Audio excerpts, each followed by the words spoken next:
오늘 우리에게 주시는 하나님의 말씀은 창세기 49장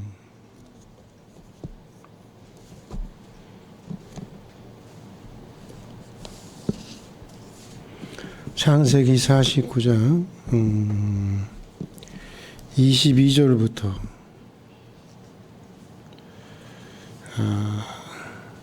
26절까지의 말씀입니다. 창세기 49장 22절부터 26절까지의 말씀 우리 함께 읽도록 하겠습니다. 요셉은 무성한 가지 곧 샘갧의 무성한 가지라. 그 가지가 담을 넘었도다.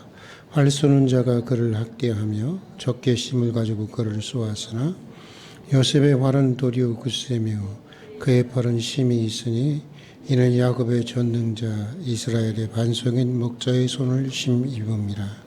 내 아버지의 하나님께로 말미암나니 그가 너를 도우실 것이요 전능자로 말미암나니 그가 내게 복을 주실 것이라. 위로 하늘의 복과 아래로 깊은 샘의 복과 젖먹이는 복과 태의 복이로다. 내 아버지의 축복이 내 선조의 축복보다 나아서 영원한 산이 한없음같이 이 축복이 요셉의 머리 위로 돌아오며 그 형제 중에 뛰어난 자의 정수리로 돌아오리로다. 아멘. 오늘도 하루 일과를 마치고 피곤한 가운데 다시 기도의 자리를 찾아주신 여러분에게 하나님의 크신 은혜가 함께할 줄로 믿습니다. 이 밤도 하나님의 음성을 듣고 또 우리 안에 새로운 다짐과 변화가 있기를 바라면서 오늘은 추석 명절을 맞아서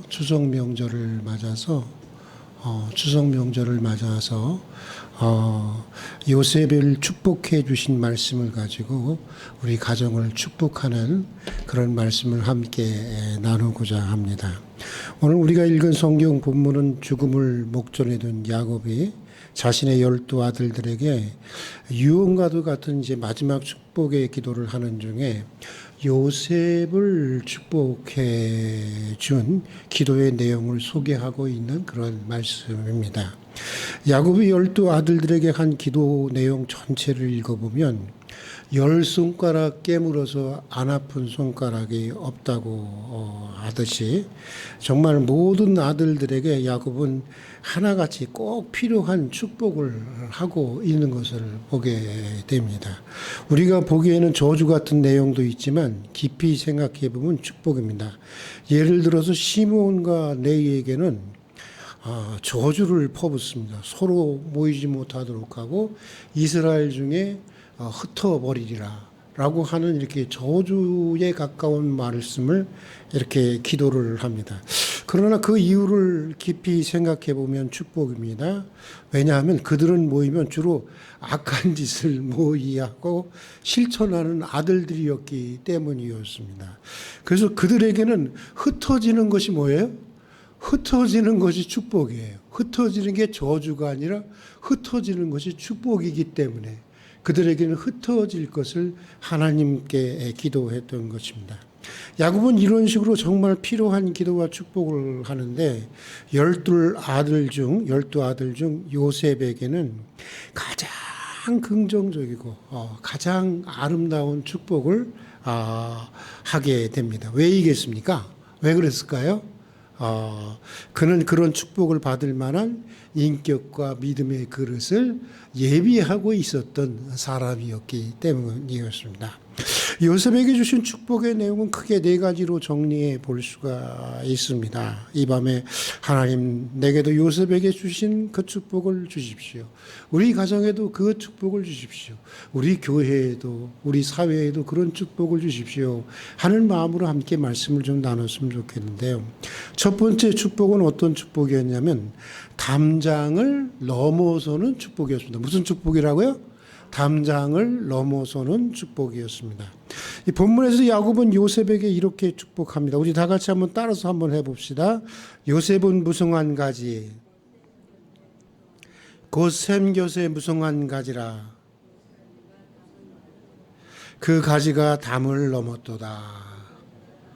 담을 넘는 축복을 주셨어요. 샘교새 심긴 가지가 무성하게 잘 자라서 자기 집 담을 넘는 것처럼 우리 뭐 감나무나 무슨 나무 같은 것들이 이렇게 담을 넘을 때가 있잖아요. 그런 것처럼 복의 원천이신 하나님에게 잘 심긴 요셉의 인생의 지경은 자기와 자기 가정을 넘어서 이웃에게로 넓게 확장되는 축복을 받았다고 하는 것인데, 성서가 소개하는 요셉의 삶을 실제로 그러했습니다. 그는 아시는 것처럼 누구보다 많은 고난과 시련을 경험했던 사람이었습니다. 17이라고 하는 어린 시절부터 30에 이르기까지 정말 그 파란만장한, 누구도 정말 감당해낼 수 없는 파란만장한 세월을 보낸 사람, 그가 바로 요셉이었습니다. 그러나 언제 어디서나 하나님은 그와 함께 하셨고, 그 고난 가운데서도 고난 속에서도 그를 축복해 주셨습니다. 형들이 그를 죽이려고 했지만 하나님은 그를 어떻게 하셨어요? 살려내셨습니다. 보디발 장군의 아내는 그를 깊은 감옥에 쳐넣었지만 하나님은 그를 어떻게 하셨어요? 건져 주셨습니다. 그리고 그의 인생을 높이 세워주셨습니다. 그래서 마침내 당시 최강의 제국 애굽의 총리가 되었습니다. 가장 밑바닥 인생에서, 그 가장 밑바닥 인생에서 가장 높은 자리, 1인지하 만인지하의 인생이 되게 하셨던 것입니다. 요셉의 인생은 야곱이 축복한 대로 샘기온 무성한 가지처럼 담장을 넘어서 넓게 번영하고 확장되는 그런 창대케 되는 인생이었던 것인데, 추석 명절을 맞아서 여러분의 인생과 가정과 가업에도 요셉과 같이 담장을 넘어서는 축복, 담장을 넘어서는 은혜가 있기를 주님의 이름으로 축복합니다. 무엇보다 여러분들을 통해서 정말 무엇보다도 복음이, 하나님의 복음이 여러분과 여러분 가정이라는 담장을 넘어서서 땅끝까지 이르는데 쓰임을 받는 여러분의 가정이 될 수 있기를 주님의 이름으로 축복합니다. 뭐 물질로도 할 수가 있는 거고, 선겹이라도, 또 모두 기도로 할 수 있잖아요. 우리가 기도로 할 수 있고, 또 뭐로 할 수 있어요? 예? 전도할 수 있잖아요. 다 할 수 있어요. 우리가 기도는 온 세계를 품고 할 수 있는 게 기도 아니겠어요? 우리가 기도하면 세계가 변화가 됩니다. 믿습니까, 여러분? 네. 그리고 담장을 넘어설 수 있는 은혜와 축복이 여러분과 함께 할 수 있기를 주의 이름으로 축복합니다. 자, 또 두 번째 요셉에게 주어진 축복은 어떤 축복이었냐면, 나는 참 이 축복이 정말 여러분 모두에게 있기를 바라는데요. 어떤 시련과 역경도 돌파해 나가는 강인한 하나님의 전사가 되는 축복을 받았다고 하는 것입니다. 오늘 우리 박종엽 권사님, 죽으면 죽으리라라고 하는 에스더의 기도, 그 얘기할 때 내 마음이 탁 쳤어요. 그렇지, 그게 활빈교회 교인이지. 그리고 내 마음이 탁 쳤어요.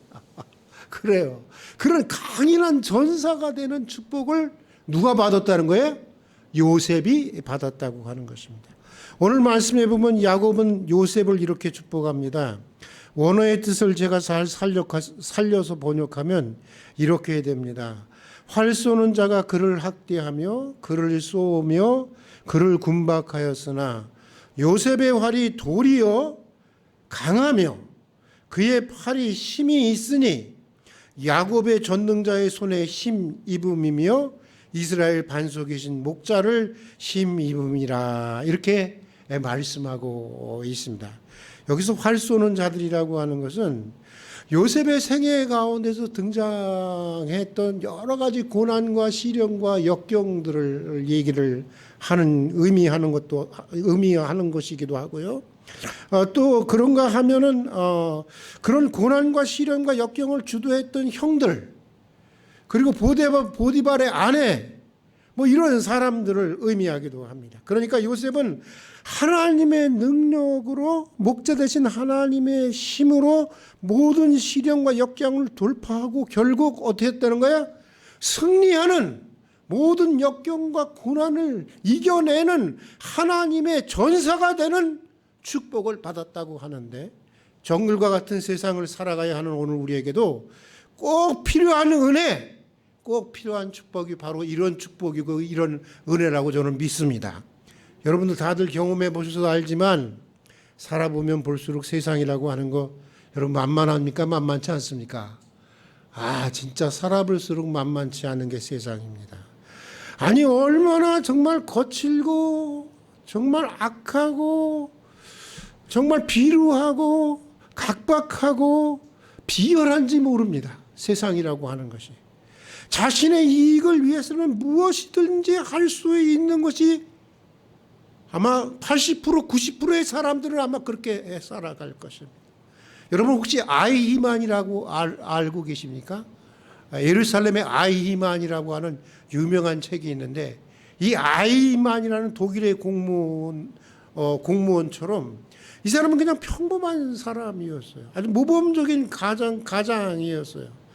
그런데 이 사람이 어떤 사람이었냐 하면은, 여러분, 일말의 양심의 가책도 없이 600만 이스라엘 사람들을 가스를 보내는 일에 가장 앞장섰던 사람이 바로 이 아이히만이었습니다. 이것을 가리켜서 악의 평범성이라고 얘기를 합니다.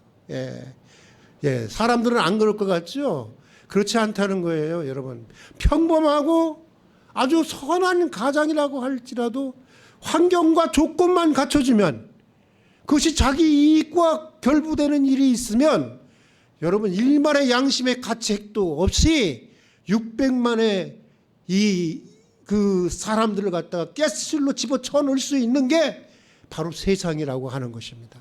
세상은 그만큼 악하다고 하는 것입니다. 그런데 이런 세상을 살아가고 이런 세상을 악으로 선을 이겨내야 할, 이런 세상의 악을 선으로 이겨내야 할 그리스도인들이 여러분 나약해져서는 곤란한 것입니다. 나약해져서는 곤란한 것입니다.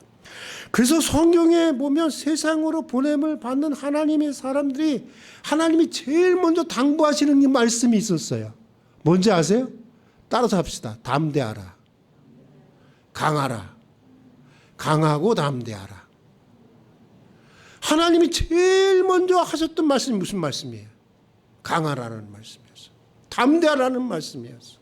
강하고 담대하라는 말씀이셨습니다. 나약해지지 말라는 것입니다. 나약해지면 악에 침묵하고 악에 타협하고 또 악에 아부하고 부족하면서 결국은 똑같은 악인이 되기 때문인 것입니다. 여러분 교회에서도 마찬가지예요. 성도들이라고 해서 다 선한 것만 요청하는지 아세요? 요구하는지 아세요? 그러면 얼마나 좋겠어요. 그러면 교회가 문제될 게 하나도 없이. 안 그래요, 여러분. 어떤 때는 자기의 힘이나 어떤 자기의 교회의 입지를 믿고 뻔히 알면서, 뻔히 그것이 악한 줄 알면서 강제하려고 하는 사람들도 있어요.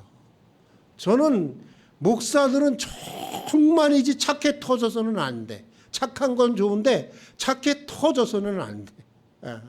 싸워야 할 때는 생명을 내걸고 싸워야 돼. 목사는 자기 자리에 연연하지 말고. 그게 목사여야 돼. 여러분들도 마찬가지. 여러분들의 삶의 자리에서. 예레미야서가 말하는 대로 하나님은 하나님의 자녀들이 범람하는 요단 속에서도 살아남을 수 있고, 제게 주셨던 말씀이에요. 말과 능히 경주하여도 이길 수 있는 사람이 되기를 원하시는 것입니다. 예레미야를 보내면서 제일 먼저 하시는 말씀이 뭐라고 그러냐면, 노수로 만든 성벽과 같이 너는 강하라. 노수로 만든 성벽 얼마나 강할까요? 그 성벽처럼 너는 강하라 라고 명령하는 것을 보게 됩니다. 담대하라, 내가 세상을 이겨노라 라는 주님의 말씀대로 하나님은 하나님의 자녀들이 매일 자기 상처나 빨면서 칭얼거리는 어린아이가 아니라, 이런 사람들이 너무 많아요. 자기 상처나 빨면서 칭얼대는 어린아이가 아니라 세상과 당당히 맞서서 이길 수 있는 믿음의 전사가 되기를 원하시는 것입니다. 여러분 믿습니까? 예. 요셉은 그런 사람이 되는 복을 받았다는 거예요. 전사가 되는 복을 받았다는 거예요. 싸울 줄 아는 그런 사람이 되는 복을 받았다고 하는 것입니다. 그래서 형들의 악을 이겼습니다. 보디발 아내의 악을 이겼습니다. 노예와 무기수라는 환경을 이겨냈습니다. 그리고 총리가 된 이후에는 7년의 대기근이라는 국가적인 재난을 이겨낼 수가 있었습니다. 그는 세상의 악과 맞서서 이긴 사람이었습니다. 추석을 맞아서 저는 요셉처럼 모든 시련과 재난을 이겨내는 그런 전사가, 하나님의 전사가 될 수 있기를 주님의 이름으로 축복합니다. 우리는 할 수 없지만 누구는 할 수 있다? 주님은 하실 수 있어요. 우리의 목자 되신 주님은 우리에게 힘을 주실 것입니다. 우리가 지금 세상을 이기게 하실 것입니다. 여러분 믿습니까? 여러분 믿으십시다. 자, 또 세 번째로 요셉이 받은 축복은요, 자녀에 대한 축복이에요. 야곱은 요셉에게 이렇게 축복합니다. 내 아비의 하나님께로 말미암았나니 그가 너를 도우실 것이요 전능자로 말미암아 그가 내게 복을 주실 것이라. 위로 하늘의 복과 아래로 원천의 복과 젖먹이는 복과 태의 복이로다. 젖먹이는 복과 태의 복을 주시겠다고 하는 것입니다. 그러니까 뭐예요?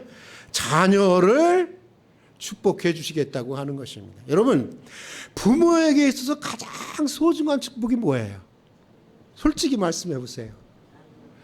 나 잘 되는 것보다 누가 잘 되는 거예요? 자녀가 잘 되는 거지. 그래서 자녀가 때로는 우상이 되기도 하잖아요. 솔직히 얘기하면. 부모에게 가장 소중한 존재가 자녀이기 때문인 것입니다. 너무나도 당연한 것입니다. 내가 좀 못 먹고 못 입고 살아도 자식은 잘 먹고 잘 살기를 바라는 것이 부모의 마음이에요. 내가 좀 못 배워도 감당치 못할 빚을 내서라도 자식들은 잘 가르쳐 보려고 하는 것이 우리 부모님들의 마음이에요. 그렇지 않습니까? 여러분, 부모인 우리도 하나님의 복을 받아야 하지만 우리보다 우리 자녀가 더 큰 복을 받아야 하는 것입니다. 여러분 믿습니까? 네. 자녀가 부모보다 더 큰 축복을 받아야 희망이 있는 가정이 되는 거예요. 희망이 있는 가정이 되는 거예요.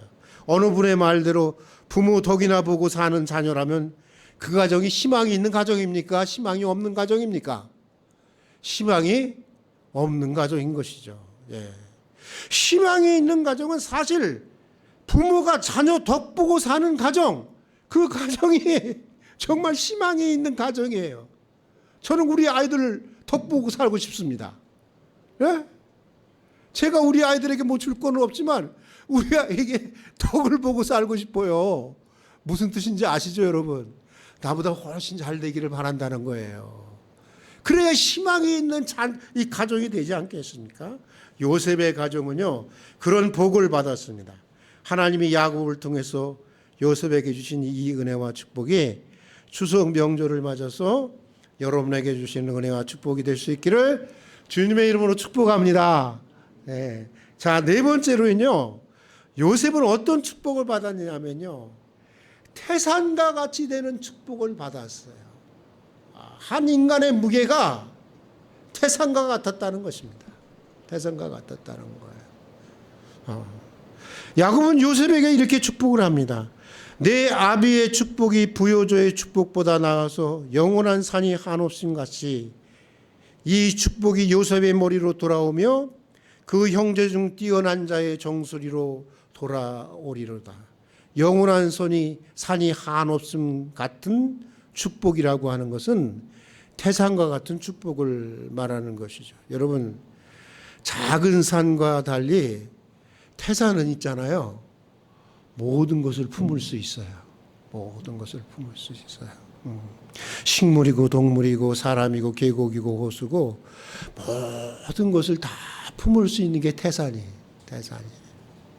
하나님은 요셉에게 이런 축복을 주신다는 것입니다. 실제로 요셉은 정말 태산과 같은 사람이었습니다. 그래서 그의 부모 형제들이 다 그의 그늘 아래서 먹고 살았어요. 그렇지 않습니까?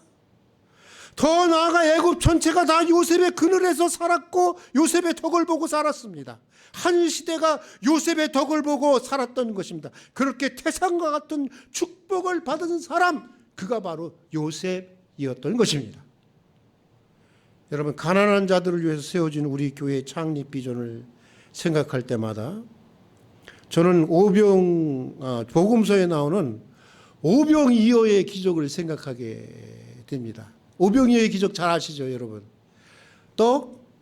보리떡 몇 개? 5개, 아주 조그만 것이겠죠. 5개와 물고기 1마리. 한 아이의 도시락을 가지고 몇 명을 먹였죠? 5,000명을 먹였나요? 아니죠. 남자만 5,000명. 그러니까 다 하면 한 몇 명 될까요? 한 10,000명은 넘지 않겠나.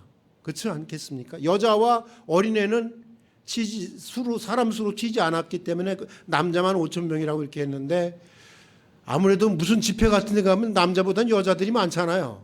그러니까 아무래도 10,000명은 넘지 않았을까. 그런 생각이 듭니다. 어쨌든 그 한 아이의 그 보리떡 5개와 물고기 2마리, 한 아이의 그 어린 한 아이의 한 끼 식사가 주님의 손에 들려졌을 때, 그게 태산과 같이 불어서 10,000명이 배불리 먹고도 남았다는 거예요. 그런 기적의 이야기입니다. 여러분, 이 기적을 믿습니까? 왜 이렇게 현찮아요? 기적을 믿습니까? 네. 저는 이 기적의 이야기가 단순히 성서의 이야기만이 아니라 내 인생의 이야기가 되기를 원합니다. 내 가정의 이야기가 되기를 원합니다. 내 교회의 이야기가 되기를 원합니다. 예. 정말 우리 교회를 통해서 재현되는 사건이 되기를 얼마나 간절히 소망하고 있는지 몰라요. 그래서일까요? 아마 안 목사님은 알고 있을 거예요. 오래전부터 오병이어에 나오는 한 어린아이처럼 우리 교우들과 나와 동시대를 살아가는 교우들의 어려운 교우들, 그리고 나와 동시대를 살아가서 이웃의 고통에 동참하는 마음으로 하루에 한 끼, 시간으로는 12시간씩 금식을 해왔어요. 그러나 4번째 수술 후 몸이 너무 약해져서 요즘은 잠시 건너뛰면서 하고 있지만 몸이 회복되면 다시 시작하려고 하고 있어요. 그러니까 우리 직원들 나한테 점심 먹으라고 그러지 마세요. 이유가 있어서 그런 거예요. 오늘 제가 처음 말하는 거죠. 저는 그렇게 해서라도 오늘 눈물 속에 살아가는 우리 교우들을 기억해 보고 싶고, 오늘 고통 속에 살아가는 우리 이웃들을 위해서 내가 다른 건 몰라도 함께 금식하면서 같이 기도하며 살고 싶은 것입니다. 사랑하는 교우 여러분, 요셉과 같이 태산과 같은 하나님의 사람들이 될 수 있기를 주님의 이름으로 축복합니다. 태산이 모든 것을 안고 품듯이 할 수만 있다면 더 많은 사람들을 품을 수 있기를 바랍니다. 더 많은 사람들에게 그늘이 되어주는, 안식처가 되어주는 그런 하나님이 사람이 되려는 한번 욕심을 가져보세요. 오늘 눈물 속에 살아가는 우리 교우들과 또 우리와 동시대를 살아가는 이웃들에게 하나님의 축복의 통로가 되어줄 수 있는, 그렇게 태산 같은 축복을 받아 누리는 우리 교우들이 되기를 기원하면서 오늘은 여기까지 하도록 하겠습니다. 같이 기도하겠습니다. 하늘에 계신 우리 아버지 하나님, 오늘 은혜 가운데 하루 일과를 마치고 기도의 자리로 나오게 해주신 것을 진심으로 감사드립니다. 주님의 귀한 음성을 듣고 새로운 삶에 대한 다짐과 변화가 있는 시간이 되게 해 주시옵소서. 특별히 오늘 요셉에게 주신 은혜와 축복을 저희 인생과 가정에도 주시옵소서. 교회에도 주시옵소서. 먼저 담장을 넘어서는 축복을 주시옵소서. 담장을 넘는 샘견무성한 나무처럼 나와 내 가정의 울타리를 넘어서 이웃과 사회로 점점 더 유익을 가져다주는 인생과 가정이 되게 해 주시옵소서. 또 어떤 시련과 역경을 돌파해내는, 어떤 역경도 돌파해내는 강인한 하나님의 전사가 되는 복을 주시옵소서. 때때로 조그만 시련 앞에서도 우리는 상한 갈대와 꺼져가는 등불과 같이 연약해질 때가 많이 있습니다. 저희를 강하게 해주셔서 말과 경주를 하여도 이길 수 있는 사람, 요단강이 범람하여도 능히 살아남을 수 있는 강한 하나님의 전사가 되게 해 주시옵소서. 또 자녀들을 축복해 주셔서 부모가 자녀의 덕이나 보고 사는 가정이, 부모가 자녀의 덕을 보고 사는 가정이 되게 해 주시고, 요셉처럼 태산이 되는 축복을 허락해 주시옵소서. 태산처럼 더 많은 것들을 품을 수 있는 그런 인생이, 그런 가정이, 그런 교회가 되게 해 주시옵소서. 예수님 이름으로 기도드립니다. 아멘.